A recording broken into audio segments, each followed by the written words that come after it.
যা হোক, আল্লাহ যেভাবে হোক আমাকে বাঁচিয়ে রেখেছেন। কিন্তু দেশের যে অবস্থা আমি দেখছি, এটা সত্যি ভয়াবহ। আমি শুধু এই জানুয়ারি মাসের একটা হিসাব দিচ্ছি। জানুয়ারি মাসে হত্যাকাণ্ড ঘটেছে প্রায় 214টা। তার মধ্যে চুরি হয়েছে 171টা, ডাকাতি সেটাও 100-র কাছাকাছি, অপহরণ 105টা। আর নারী এবং শিশুকে নির্যাতন, ধর্ষণ প্রায় 1440টির মতো ঘটনা ঘটেছে। এখানে কি সরকার আছে, সেটাই প্রশ্ন। সরকারের কাজ হলো শুধু অর্থ সম্পদ লুট করা আর আওয়ামী লীগকে হত্যা করা। পিটিয়ে পিটিয়ে আমার নেতা কর্মীদের হত্যা করেছে, পুলিশ হত্যা করেছে, এবং তাদের হাত থেকে সাংবাদিক, সাংস্কৃতিক কর্মী বা সংখ্যালঘু সম্প্রদায়কেও রেহাই পায়নি। সেভাবে তারা পিটিয়ে পিটিয়ে হত্যা করেছে। আওয়ামী লীগের সহযোগী সংগঠনের নেতা কর্মীদের উপরে অত্যাচার, নির্যাতন। আমাদের যারা নির্বাচিত প্রতিনিধি, এক কলমের খোঁচায় তাদেরকে ক্ষমতা থেকে বের করে দিয়েছে। এখন বের করে দিয়ে এখন আবার দেখলাম আজকে নতুন দল করবে। আবার এই নতুন দল করার জন্য আবার আওয়ামী লীগের লোকদের কাছে ধর্ণা দিচ্ছে। শুধু ধর্ণা দিচ্ছে না, দলে আসার জন্য আবার ভয় ভীতিও দেখায়, দলে না আসলে ঘরবাড়ি পোড়াবে, ভাঙবে, অত্যাচার করবে, মিথ্যা মামলা দেবে। আর মামলা তো হাজার হাজার, প্রায় 20-25 হাজার মামলা। এই ফেব্রুয়ারি মাসেই তো আমাদের প্রায় 20 থেকে 25 হাজার নেতা কর্মীকে গ্রেপ্তার করেছে, 5 লক্ষের উপর আসামি। এইরকম একটা অত্যাচার, নির্যাতনের আর একটা দুর্বিষহ অবস্থা, এটা সত্যি কল্পনা করা যায় না। অথচ এই সুৎখর ইউনূস ক্ষমতায় আসার জন্য এবং ক্ষমতায় টিকে থাকার জন্য আজকে সারা বাংলাদেশটাকেই একটা, মনে হয় যেন কয়েদখানা বানিয়েছে। তারা আয়না ঘর খুঁজে বেড়ায়। এখন গোটা বাংলাদেশে তো আয়না ঘর। যে অত্যাচার, নির্যাতন, কেউ ঘরে থাকতে পারে না, বাইরে থাকতে পারে না, মামলা করতে পারবে না। আর যত মামলা আমাদের বিরুদ্ধে, আওয়ামী লীগের বিরুদ্ধে। আওয়ামী লীগের অপরাধটা কি? জাতির পিতা বঙ্গবন্ধু শেখ মুজিবুর রহমানের নেতৃত্বে এই আওয়ামী লীগ তো বাংলাদেশের জনগণকে ঐক্যবদ্ধ করে দেশ স্বাধীন করেছে। 48 সাল থেকে সেই ছাত্রলীগ, বঙ্গবন্ধু শেখ মুজিব গড়ে তুলেছিলেন, আমরা মাতৃভাষায় কথা বলার অধিকার পেয়েছি। আওয়ামী লীগ যখনই ক্ষমতা এসেছে, বাংলাদেশে আর্থসামাজিক উন্নতি হয়েছে, আজকে গ্রাম পর্যায়ে পর্যন্ত উন্নয়নের ছোঁয়া লেগেছিল।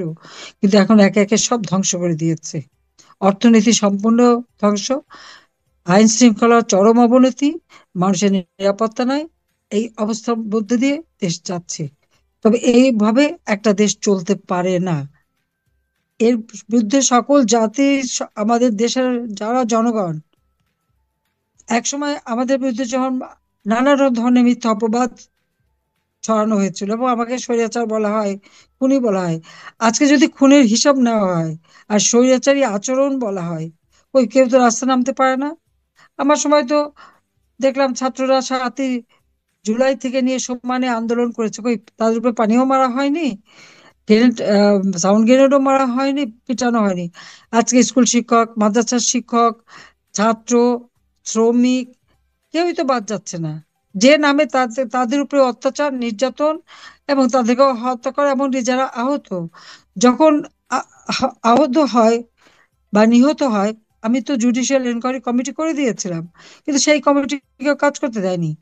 যারা আহত হয়ে হাসপাতালে ছিল, আমাদের তখনকার আমাদের যে স্বাস্থ্যমন্ত্রী সামন্তলাল সেন এবং আমাদের প্রতিমন্ত্রী রোকেয়া, প্রত্যেকটা হাসপাতালে গেছে, দলমত নির্বিশেষে যারাই তখন আহত, প্রত্যেকের আমরা চিকিৎসা করিয়েছি বিনা পয়সায়। সকলকে নগদ টাকা দিয়ে সাহায্য করেছি। যারা মারা গিয়েছিল তাদেরকে গণভবনে দিয়ে তার পরিবারকে নিয়ে এসে তাদেরকে সাহায্য করেছি। অথচ এরপরে আমি চলে আসার পরে তো আর কারো চিকিৎসাও হয়নি, সাহায্য তো দূরের কথা। এখন তারা যখন আন্দোলন করে, তাদেরকেও বাসে করে নিয়ে অজ্ঞাত স্থানে নিয়ে যায়। আর আওয়ামী লীগের যে এত নেতাকর্মী, সহযোগী সংগঠনের নেতাকর্মী গ্রেপ্তার করলো, তারা কোথায়? তাদেরও তো অনেকের খোঁজ পাওয়া যাচ্ছে না।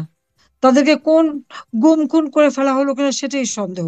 যাই হোক, আমি আজকে আপনাদের কথা শুনতে এসেছি। আমি তো সবসময় বক্তৃতা দিই, আমি আর বক্তৃতা দিয়ে সময় নষ্ট করতে চাই না। আমি আপনাদের, মানে, আমিও একজন আপনাদের মতনই আপনজন হারা, বাবা মা ভাই সব হারিয়েছি, শুধু আমরা দুটি বোন। তো আপনাদের কথাই আমি শুনতে চাই, এই অত্যাচার নির্যাতনের কাহিনী শুনতে চাই, আপনারা বলেন। আর এটুকু বলতে পারি, ইনশাআল্লাহ বেঁচে যখন আছি, এই বাংলাদেশে আবার আমরা মানুষের অধিকার প্রতিষ্ঠা করব, এবং যারা আজকে এই অত্যাচার নির্যাতন করছে তাদের বিচার বাংলার মাটিতে হবেই হবে। যুদ্ধাপরাধীদের বিচার করেছি, জাতির পিতার হত্যাকারীদের বিচার করেছি, এবং যখন যেখানে জঙ্গি সন্ত্রাসী যা ঘটেছে সঙ্গে সঙ্গে আমরা আমরা বিচার করেছি। বিডিআর সেনা অফিসারদের নিহত করেছে, তাদের হত্যা করেছিল নিহত যারা, আমরা সেই যারা হত্যাকারী তাদেরও আমরা বিচার করেছি। কিন্তু আজকে সব খুনি, জঙ্গি, সন্ত্রাসী, তাদেরকে কারাগার থেকে মুক্তি দেওয়া হয়েছে, আর কারাগার ভরে ফেলেছে আওয়ামী লীগের নেতা কর্মীদের বিরুদ্ধে। আজকে জঙ্গিদের নিয়ে, সন্ত্রাসীদের নিয়ে ওই সুদখোর ইউনূস গরিবের রক্ত চুষে যে মানে অর্থ সম্পদের মালিক হয়েছে, সে আজকে তার রাষ্ট্র পরিচালনা করছে, তারও দিন শেষ হয়ে আসছে। কাজে আমি এইটুকু বলবো যে সবাই ধৈর্য ধরেন, ইনশাল্লাহ পরিবর্তন আসবেই। জয় বাংলা, জয় বঙ্গবন্ধু, বাংলাদেশ চিরজীবী হোক।